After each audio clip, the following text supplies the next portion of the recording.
Materials you will need for this activity is an eraser, a pencil, the Rene Magritte handout, and also a sketchbook. Make sure as well that you have some sort of CD, it could be an old one that you can draw around, or even a DVD, just to act as the template for the iris of the eye. Step 1 is to take your ruler and pencil and separate your A4 sheet into 4 separate equal parts.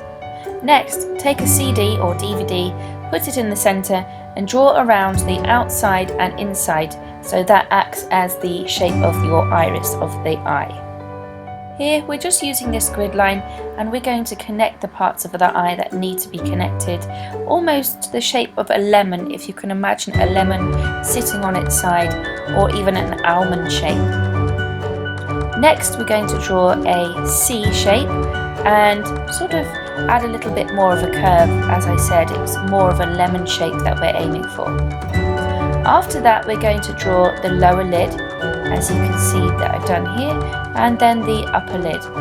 I'm using the image reference for Rene Magritte's false mirror just to look at the sort of thickness of the top eyelid and the bottom eyelid. Then I'm erasing out any grid lines that we're not going to need, just to clean up the image. The final step in this pencil sketch before we paint next lesson is just to erase and correct any shapes that you need to in terms of its thickness or thinness, and just keep referring back to that image reference of the false mirror to make sure that you've got the right sort of proportions.